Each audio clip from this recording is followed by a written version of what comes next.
जय श्री कृष्णा। दोस्तों, आज आपको बताते हैं भगवान श्री कृष्ण की कुछ नीतियाँ जिसके कारण उन्होंने महाभारत तक का युद्ध जीत लिया था। वह व्यक्ति ही सही है जो धर्म, सत्य और न्याय के साथ है। महाभारत के युद्ध में श्री कृष्ण ने धर्म का साथ दिया था। धर्म अर्थात सत्य, न्याय और ईश्वर सत्य किधर है यह सोचना जरूरी है। यहाँ यह कहना जरूरी होगा कि महाभारत काल से आज तक युद्ध के मैदान और खेल बदलते रहे, लेकिन युद्ध में जिस तरह से छल कपट का खेल चलता आया है उसी तरह का खेल आज भी जारी है।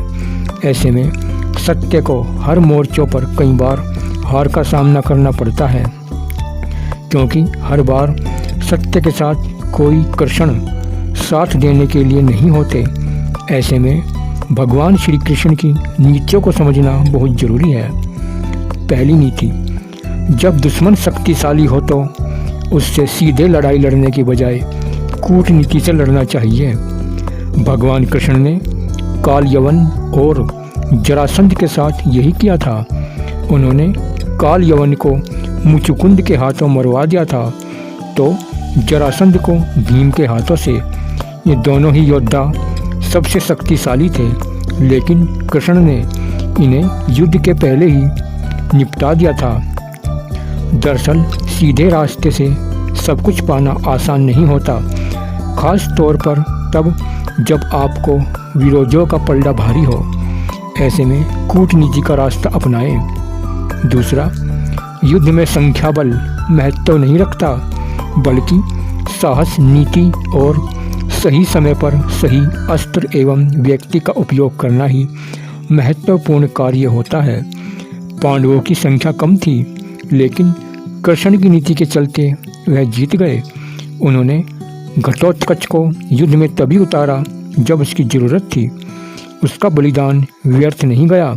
उसके कारण ही कर्ण को अपना अचूक अस्त्र, अमोघा अस्त्र चलाना पड़ा, जिसे वह अर्जुन पर चलाना चाहता था।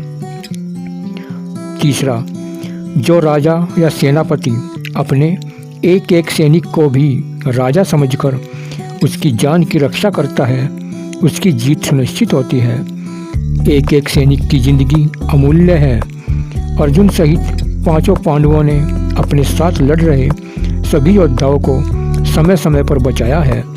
जब वे देखते थे कि हमारे किसी योद्धा या सैनिक पर विरोधी पक्ष का कोई योद्धा या सैनिक भारी पड़ रहा है तो वे उसके पास उसकी सहायता के लिए पहुंच जाते थे।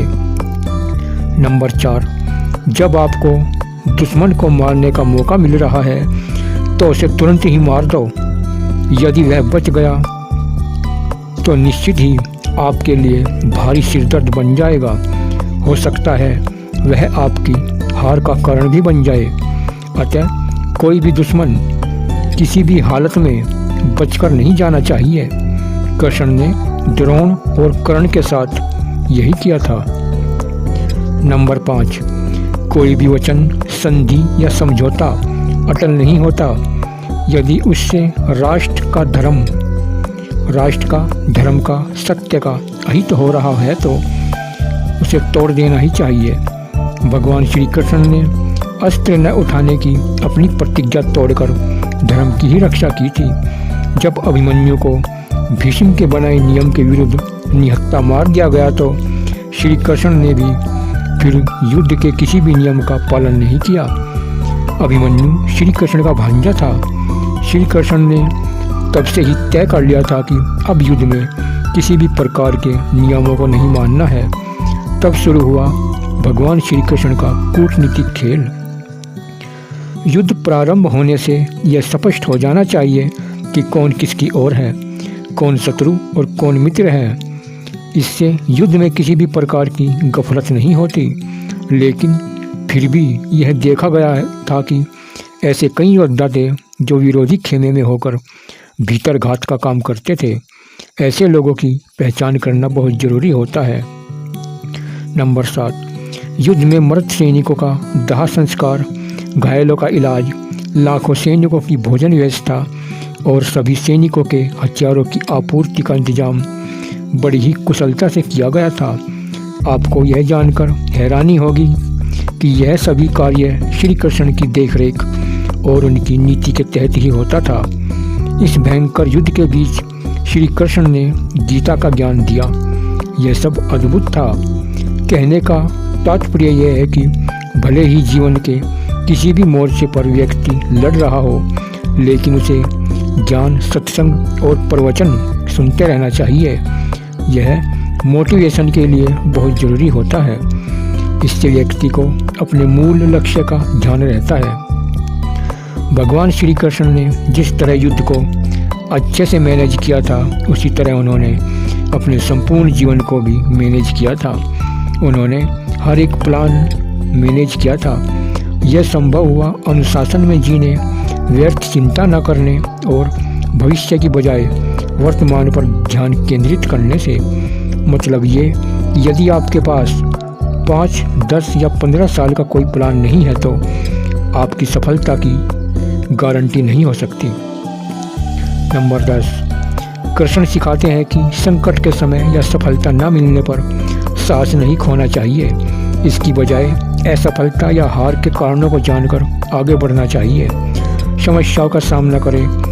एक बार भय को जीत लिया तो फिर आपकी जीत आपके कदमों में होगी। चाणक्य की नीति के अनुसार भी यही उद्देश्य सही है, सत्य और न्याय के लिए ही। तो साधन कुछ भी हो, इससे फर्क नहीं पड़ता। चाणक्य ने ये नीति संभवतः महाभारत में भगवान श्री कृष्ण से ही सीखी है।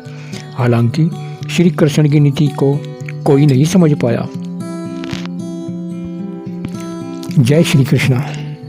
हर हर महादेव। जय श्री राधे राधे।